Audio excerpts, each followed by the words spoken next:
이 시간 우리에게 주시는 하나님의 말씀은 신약성경 누가복음 13장 22절에서 30절의 말씀입니다.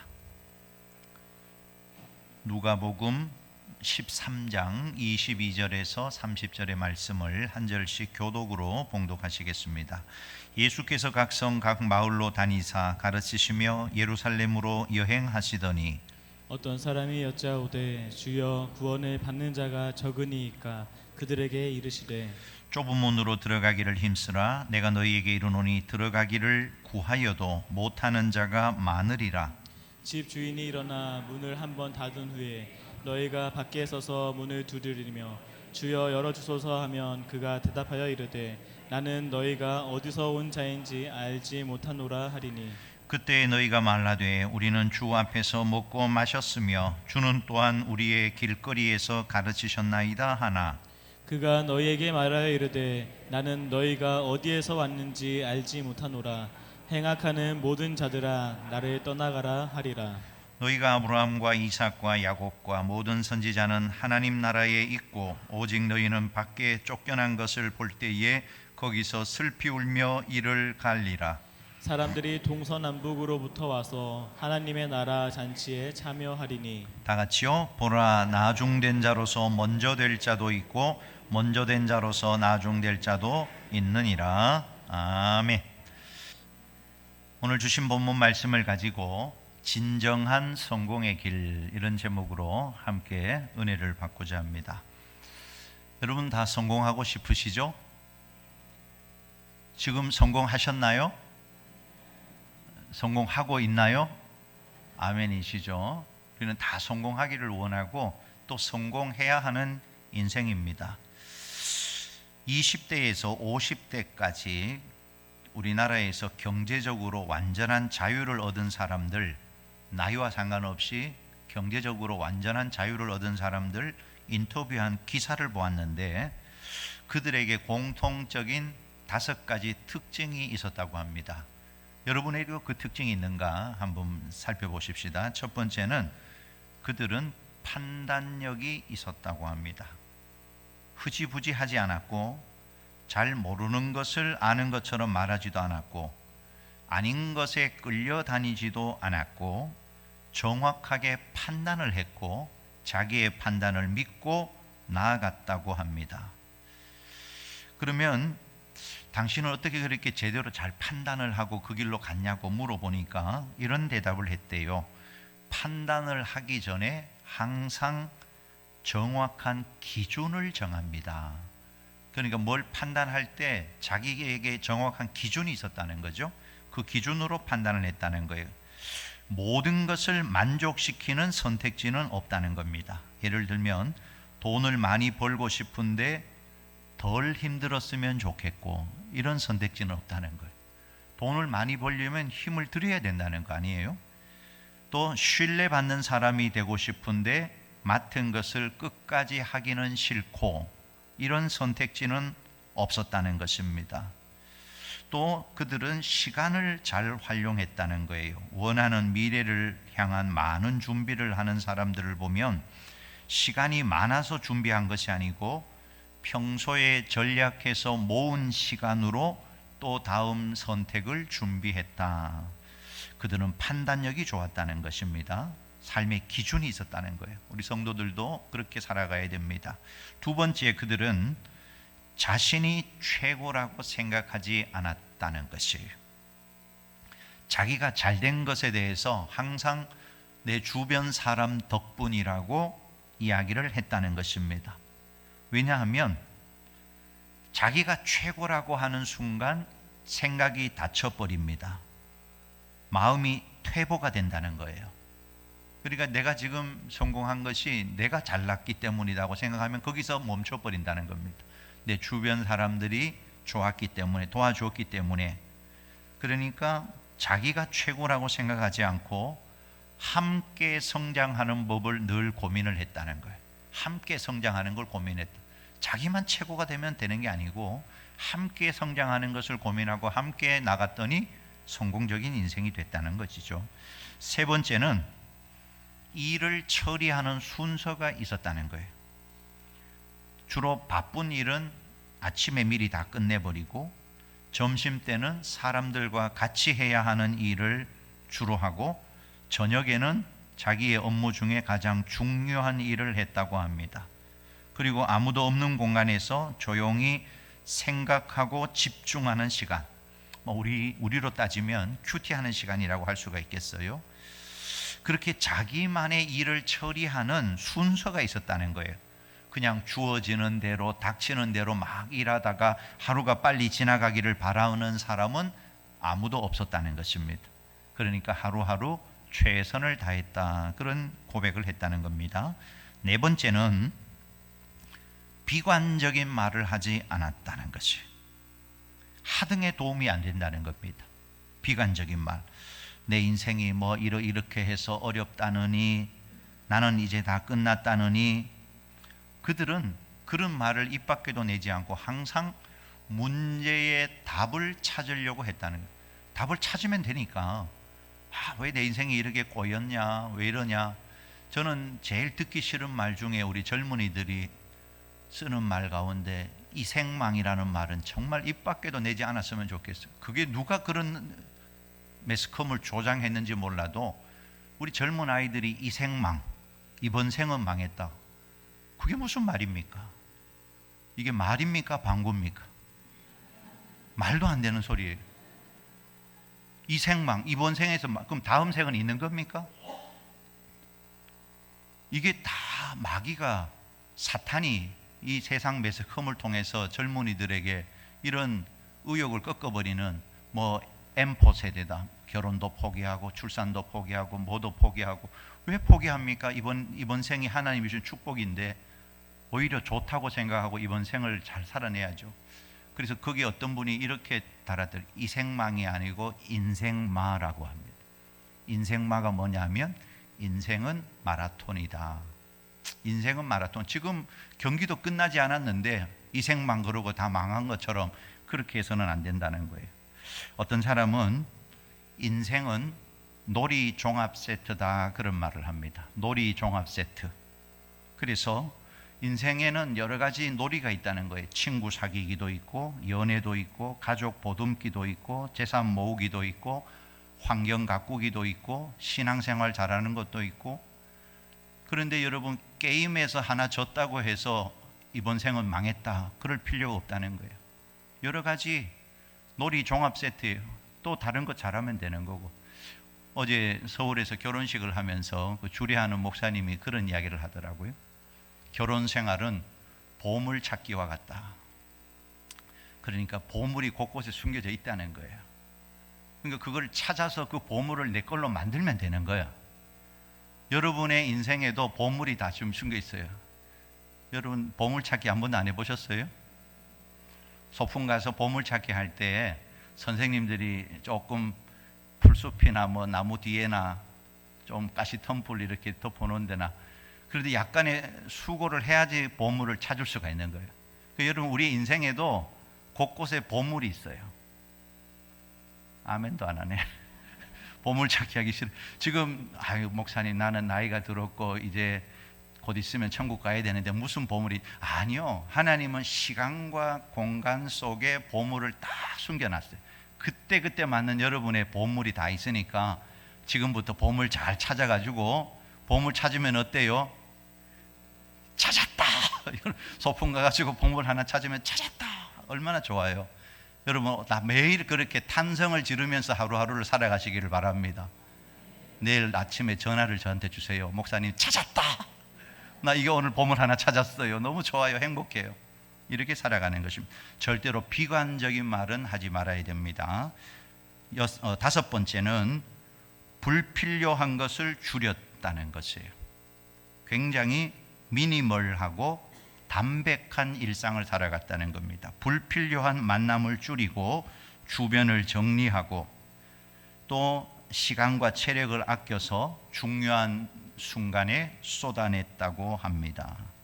오늘 우리 모두가 이런 성공적인 인생을 살아가기를 원해요. 그런데 이런 세상적인 성공을 이루어도 50대 안에 경제적인 자유를 얻었다고 해도 인생은 허무할 수밖에 없습니다.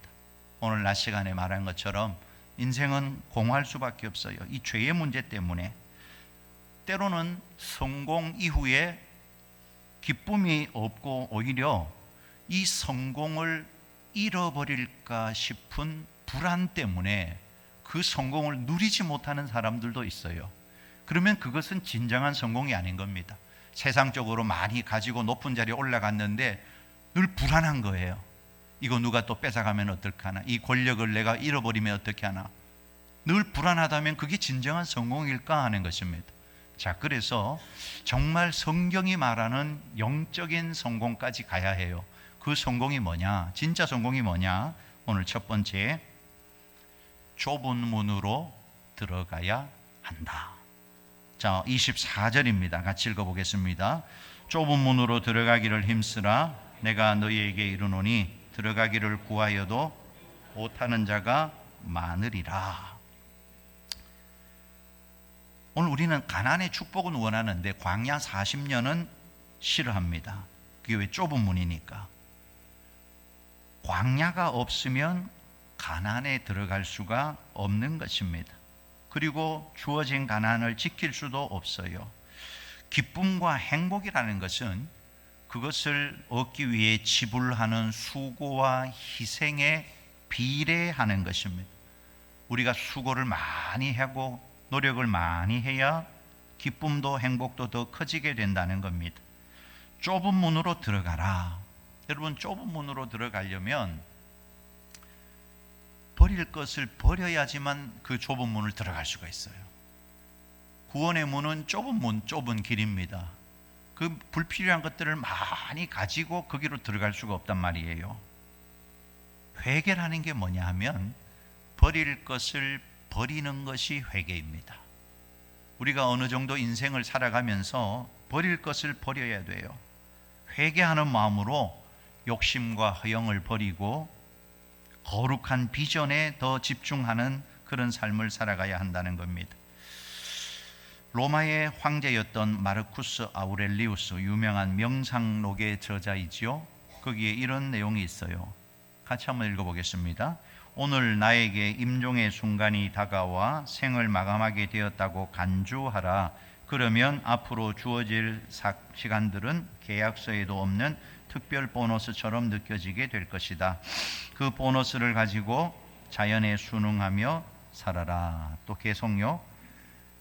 당신이 지금 갖지 못한 것을 소유하고자 하는 욕망에 사로잡히기보다는 당신이 가진 축복들을 헤아려 보라.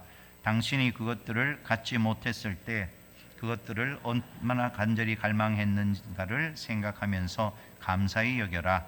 그렇지만 너무 소중하게 여기고 기뻐한 나머지 그것들을 잃게 되었을 때 마음의 평화가 깨지는 일은 없도록 하라. 쉽게 말하면 내려놓고 살라는 그런 말이죠. 그런데 참 이게 말은 쉬운데 어려운 것 같다는 것입니다. 많은 사람들이 죽음이 눈앞에 다가왔는데도 내려놓지를 못해요.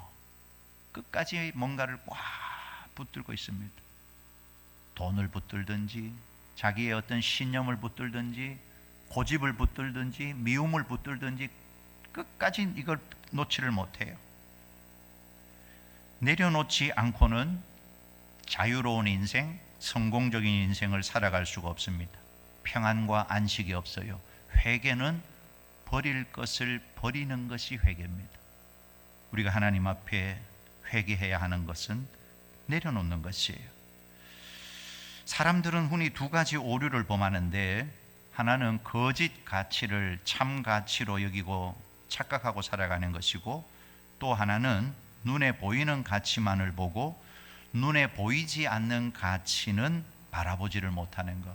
그러니까 눈에 보이지 않는 영적인 가치를 우리가 보지 못하면 성공적인 인생을 살아갈 수가 없어요. 정말 지혜로운 사람은 보이지 않는 것을 볼 수 있는 눈을 가져야 하는 것입니다. 여러분, 미국의 50개 주에서 세금을 제일 많이 내는 주가 알래스카 주입니다. 거기는 쓸모없는 땅처럼 보이지만 석탄, 각종 보석, 금 무진장 매장되어 있어요. 옛날에 1800년 1867년에 미국의 국방장관이 소련으로부터 720만 달러의 그 알래스카 땅을 샀단 말입니다. 그때 미국이 들고 일어났어요. 왜 그 쓸모없는 땅을 그 많은 돈을 주고 사느냐고. 그때 그 국방장관이 나에 대한 평가는 100년이 지난 뒤에야 알 것입니다. 지금 100년이 훨씬 더 지났지요. 그걸 산지. 지금 거기서 세금이 제일 많이 나온다니까요. 그 땅은 미국 경제를 움직이는 보고와 같은 땅이 됐어요. 지금 러시아 사람들이 얼마나 후회를 하겠습니까? 왜냐하면 그 가치를 모르니까 그렇게 산 거, 팔아버린 것이에요. 어느 젊은 청년이 등산을 하다가 산을 오르는데 날이 저물어 버리고 낭떠러지에 미끄러졌어요. 그러다가 어떻게 하다가 나뭇가지 하나를 딱 붙들었단 말입니다. 그리고 살려달라고 소리를 칩니다. 아무도 소식이 없어요. 그런데 갑자기 어디선가 음성이 들려옵니다. 내가 여기 있다. 나는 너의 하나님이니라. 하나님, 저 좀 살려주세요. 그러니까 하나님이 뭐라고 그랬게요? 이야기 처음 들어봐요? 다 들어봤잖아요. 내 손을 놓아라. 아이고, 하나님, 이거 지금 나뭇가지 붙고 있는데 이거 놓으면 나 지금 낭떠러지 떨어지는데. 근데 실제로는 이미 다 떨어졌고 1m도 안 되는데 달랑 달려 있는 것입니다. 놓으면 땅바닥인 것이에요. 그런데 이 청년이 하나님이 놓으라고 하는데도 못 놓는 거야. 꽉 붙들고 있다가 이렇게 말합니다. 거기 누구 다른 사람 없어요? 하나님이 놓으라고 하는데도 못 놓고 딴 사람을 찾아요. 사실 이게 웃었지만 우리 이야기입니다. 하나님의 말씀이 있는데도 말씀에 순종하지 못하고 또 다른 사람이 없냐고, 또 다른 전문가가 없냐고, 누군가 나의 문제를 좀 해결해 달라고. 여러분, 비행기가 막 이륙을 했어요. 이륙을 했는데 엔진에 문제가 생긴 겁니다. 그러면 이 비행기가 다시 이륙했던 공항으로 비상 착륙을 시작해야 되는데, 비상 착륙할 때 그냥 착륙하는 게 아니고 뭘 해야 되는지 아십니까? 여러분, 비행기 날개가 있죠. 날개가. 비행기 안 타봤습니까? 비행기 날개가 있죠. 좀 이따가 좀 해보소. 비행기 날개가 있단 말이에요. 그 날개 중간에 엔진이 있잖아. 엔진. 그럼 그 날개 속이 뭐냐 하면 기름통이에요. 그런데 이 비행기가 금방 이륙했으니까 그 기름통에 기름을 가득 채웠을까요? 적게 채웠을까요? 가득 채웠단 말입니다. 그런데 그것이 착륙을 하려면 그 안에 있는 기름을 다 버려야 착륙할 수 있는 거예요. 그러니까 그 선회하면서 최대한 이 비행기가 안 떨어지고 그 날고 있으면서 기름을 다 버려요. 바다에다가 다 버리고 가볍게 만들어서 착륙을 하는 겁니다. 어쩌면 그때 또 비행기가 비상 착륙할 때 사람들은 어떻게 해야 돼요? 안전벨트도 채워야 되고 쿠션을 하나씩 줄 겁니다. 그런 일이 없어야 되겠지만, 그래서 쿠션을 끌어안고 얼굴을 숙이고 그러고 있어야 되는 거예요. 그래야 이게 착지할 때 그 충격을 흡수가 되는 것입니다. 그러니까 여러분, 우리가 정말 하나님이 명하시는 좁은 문으로 가려면 불필요한 것들을 다 내려놓을 준비를 해야 하는 것입니다. 가끔 스스로에게 이런 질문을 해보시기 바랍니다. 내가 지금 의미 있는 삶을 살고 있는가? 여러분, 지금 한번 집에 가서 생각하라고 하면 또 안 할 거니까 지금 한번 생각해 보세요. 지금 설교 시간이지만 여러분 한번 생각해 보세요. 내가 지금 의미 있는 삶을 살고 있는가? 나는 행복하게 살고 있는가? 김성권 장로님 어떻습니까? 행복하게 살고 있습니까? 아멘.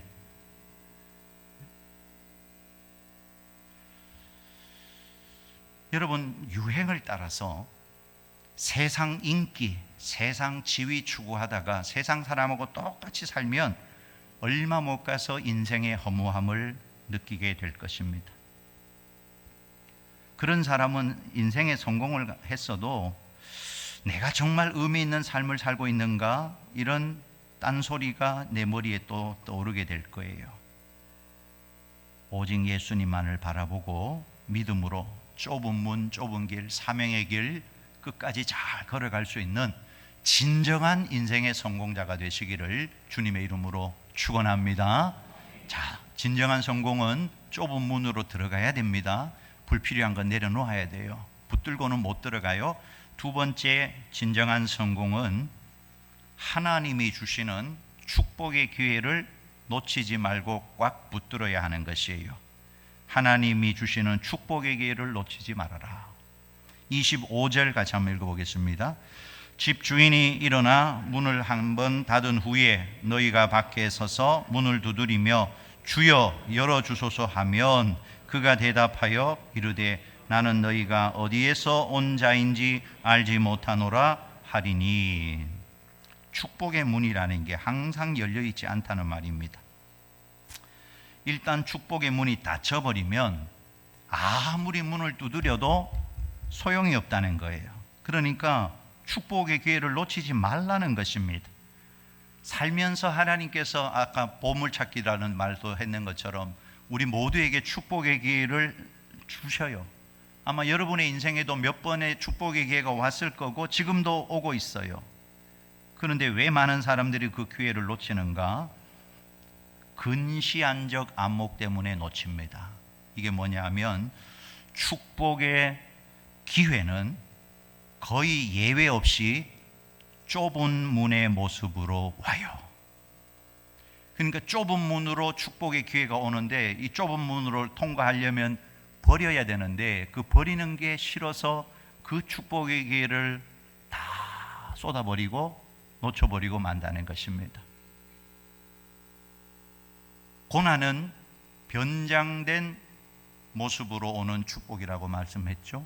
그러니까 변장을 하고 오니까 이게 축복인지 고난인지 모르기 때문에 그 기회를 놓쳐버리고 만다는 것입니다.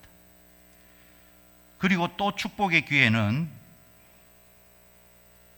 변화의 요청으로 우리에게 찾아온다는 것이에요. 변화를 두려워하는 사람은 기회를 놓쳐요. 변화를 두려워하지 말고 선한 변화를 추구해야 한다는 겁니다. 변화가 없는 승리가 없다는 거예요. 자, 우리 교회가 부흥을 하려면 변화의 시도를 두려워하지 말아야 합니다. 아멘 하시기 바랍니다.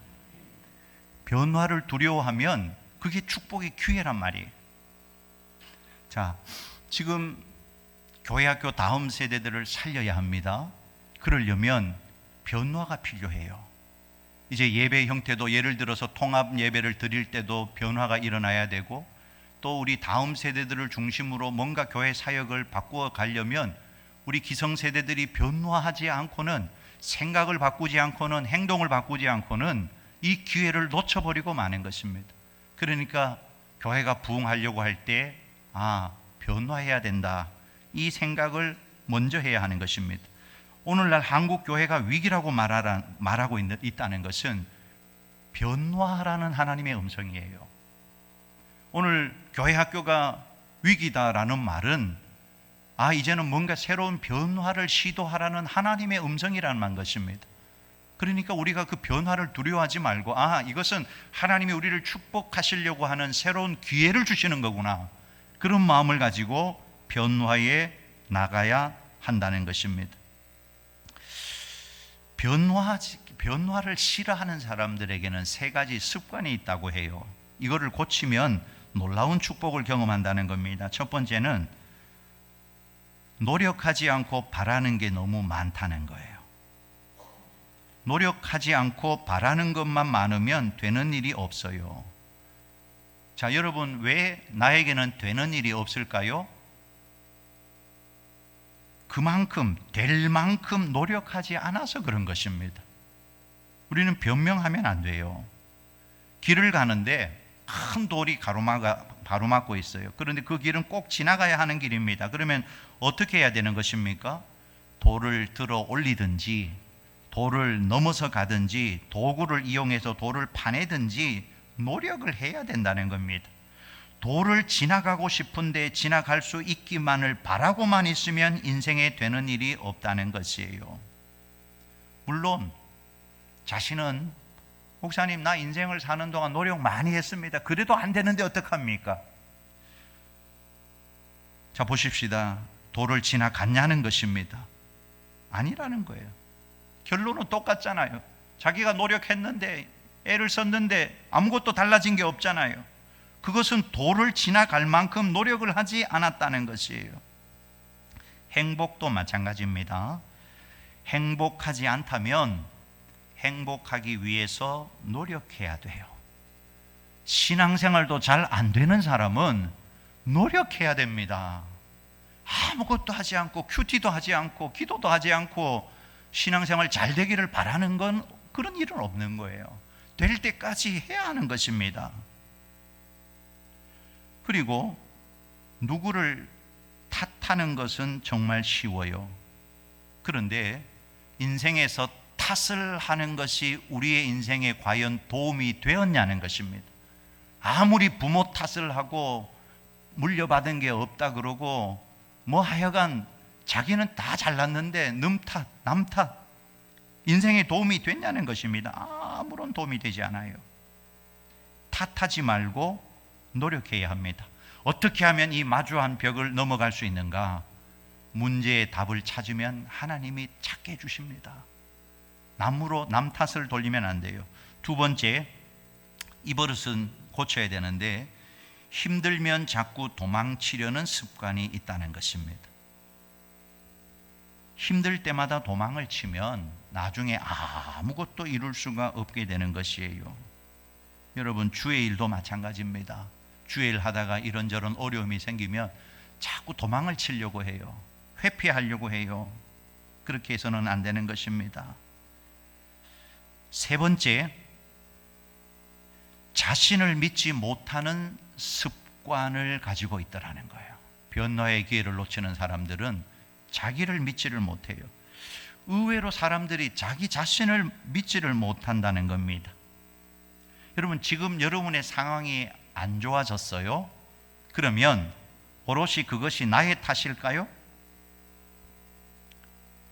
그게 나 때문일까요? 그 이유가 전부일까요? 여러분 자신의 인생 누구보다도 잘 살고 싶지 않습니까? 누구보다도 여러분의 인생을 위해서 노력을 하지 않았습니까? 잘 살고 싶어서 가장 많이 노력한 것이 나인데 그런 나에게 탓이 있으면 얼마나 있겠냐는 것입니다. 자신을 믿어주셔야 합니다. 나를 믿어주어야 돼요. 자기 탓만 하고 있어요. 남 탓하는 것도 문제지만 내 탓하는 것도 문제예요. 이것도 내 탓이고 내가 못나서 그렇고 뭐 어떻고 팔자가 세서 그렇고 제발 그런 말 하지를 말아야 하는 것입니다. 다 내가 잘못했기 때문에 전부 내 문제이기 때문에 안 좋은 상황이 온 게 아니에요. 나의 실수도 있겠지만 어쩔 수 없는 상황도 있다는 것입니다. 그러니까 더욱 내가 나를 믿어 주어야 돼요. 하나님이 나와 함께 하실 것이라고 나를 믿어 주어야 돼요. 믿어야지만 나를 믿어야지만 힘든 시간을 지나갈 수가 있는 것입니다. 자꾸 스스로를 한탄만 하고 그 변화의 기회를 주었는데도 그 기회를 사용하지 못하고 축복으로 바꿀 수 있는데 여러분 스스로 한탄만 하지 마시고 내게 주신 이 변화의 기회, 우리 교회에게 주신 이 변화의 기회를 선용하여 새롭게 변화하는 축복의 기회를 잡는 우리 성도 되시기를 주님의 이름으로 축원합니다. 그리고 그리스도인으로서 결코 놓쳐서는 안 되는 기회가 있어요. 하나님을 만날 기회입니다. 따라합시다. 하나님을 만날 기회. 시편 32편 6절입니다. 같이 읽어요. 이로 말미암아 모든 경건한 자는 주를 만날 기회를 얻어서 주께 기도할지라 진실로 홍수가 범람할지라도 그에게 미치지 못하리이다. 주를 만날 기회, 은혜 받을 기회가 분명히 있다는 겁니다. 그 기회를 사모하고 기도하고 그 기회를 얻으라고 오늘 성경이 말하고 있어요. 그러면 홍수가 범람하더라도 그에게 미치지 못할 거다. 하나님이 주신 은혜의 기회를 붙잡는 사람은 홍수가 왔는데 그것이 그에게 미치지 못하는 거예요. 홍수 가운데도 살아남는 거예요. 다윗이 그랬다는 것입니다. 다윗은 정말 어려운 인생을 살았지만 하나님을 만날 기회를 항상 찾고 노리고 기다리고 사모하고 그렇게 한 것입니다. 여러분, 하나님을 만날 기회라는 것이 저절로 그냥 가만히 있는데 나에게 오는 것이 아니에요. 내가 사모하고 찾고 노력하고 적극적으로 얻으려고 해야 된다는 것입니다. 고린도후서 6장 2절 같이 읽어볼까요? 이르시되 내가 은혜 베풀 때에 너희에게 듣고 구원의 날에 너를 도왔다 하셨으니 보라 지금은 은혜 받을 만한 때요 보라 지금은 구원의 날이로다. 은혜 받을 때가 분명히 있다는 거예요. 그 때가 언제라고요? 지금. 하나님의 구원의 은혜를 받을 때가 지금. 보라 지금은 은혜 받을 만한 때요. 정말 여러분, 하나님의 은혜를 헛되이 받지 않으려면 지금을 놓치지 말아야 됩니다. 지금. 여러분, 인생에서 중요한 세 가지 금이 있어요. 여러분 아시죠? 뭐죠? 인생에서 중요한 세 가지 금. 황금, 소금, 지금. 자, 이제 다 외워야 돼요. 황금, 소금, 지금. 지금이라는 것이 중요합니다. 지금 은혜 받을 때를 놓치면 안 되는 거죠. 지금이라는 말이 영어로는 뭐죠? 영어로는 지금이 영어로는 프레젠트입니다. 프레젠트라는 말은 또 다른 뜻이 있어요. 뭐죠? 선물. 프레젠트라는 단어가 지금이라는 뜻도 있고 선물이라는 뜻도 있어요. 그러니까 지금은 뭐예요? 하나님의 선물. 지금 이렇게 예배드리는 것이 하나님의 축복의 기회고 선물이라는 겁니다. 이 시간 은혜 받아야 되는 거예요. 이 시간 주무시면 안 되는 것입니다. 눈을 크게 뜨세요. 지금 오후에 점심을 너무 잘 먹어가지고 지금 배가 부르니까 이제 하품도 나오고 졸음이 올려가는데 지금 은혜 받을 기회를 잘 선용하셔야 돼요. 지금, 항상 지금은 선물이에요. 항상 지금. 지금 최선을 다하면 마지막 순간에 최선의 인생이 된다고 합니다. 그런데 어떤 부인이 나는 황금, 소금, 지금 말고 현금, 입금, 지금 이게 중요하다 그래요. 그런데 가만히 생각해 보니까 현금도 중요하니까 오늘 남편들 혹시 부인께서 현금, 입금, 지금이라고 하면 한번 쏴주시기 바랍니다. 김창옥 강사가 항상 하는 이야기가 있어요. 사랑의 또 다른 이름은 뭐다? 계좌이체. 사랑의 또 다른 이름은, 그러니까 사랑한다고 매번 말만 고백하고 계좌이체도 안 해주면 곤란하다 이 말일 것입니다. 자, 지금을 우리는 놓치지 말아야 됩니다. 은혜 받을 때 은혜 받지 못하는 사람들이 하는 말이 있어요. 나중에 하지요, 바빠서요, 약속이 있어서요, 몸이 아파서요, 상황이 그래서요. 이런 사람은 계속 이런 이유가 또 생길 수 있을 거예요. 여러분, 이제 새해에 오늘 그 종이가 사역 신청서가 안 들어갔죠? 그 이번에 좀 놓쳤는데 앞으로 다음 주에는 꼭 넣도록 하겠습니다. 사역 신청서를 받아보시고 내년도에 이런 사역도 하겠고 이런 사역도 하겠고 많이 적어서 기도하는 가운데 그렇게 하시기 바랍니다. 왜냐하면 이 기회가 축복의 기회예요. 여러분, 인생은 기다려주지 않습니다. 주를 위해서 일할 시간도 얼마 남지 않았습니다. 일할 수 있을 때 힘써 일하고 은혜 받을 수 있을 때 은혜 받는 기회는 언제다? 지금이다. 항상 지금 은혜 받는 그런 삶, 지금 최선을 다하면 마지막 최선의 인생이 꼭 되는 것입니다. 마지막 세 번째입니다. 진정한 성공의 길은 주님의 인정을 받아야 한다는 것이에요. 26절과 27절 같이 읽어보겠습니다. 그때에 너희가 말하되 우리는 주 앞에서 먹고 마셨으며 주는 또한 우리를 길거리에서 가르치셨나이다 하나 그가 너희에게 말하여 이르되 나는 너희가 어디에서 왔는지 알지 못하노라. 행악하는 모든 자들아 나를 떠나가라 하리라.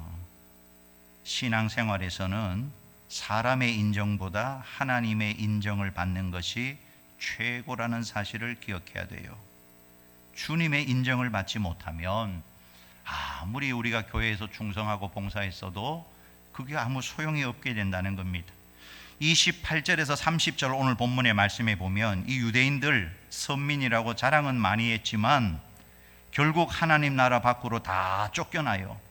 그리고 오히려 이방인들이 하나님 나라 잔치에 참여하게 된다고 성경이 말씀합니다.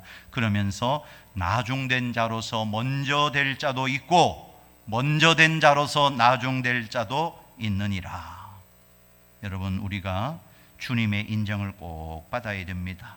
정말 주님이 인정하는 그런 주의 일꾼들 다 되셔서 이제 올 한 해도 잘 마무리하고 대망의 2025년도 정말 우리가 믿음으로 잘 준비해서 진정한 성공자의 삶, 하나님 앞에 인정받는 믿음의 일꾼으로 우뚝 서는 우리 귀한 성도들 다 될 수 있기를 주님의 이름으로 축원합니다.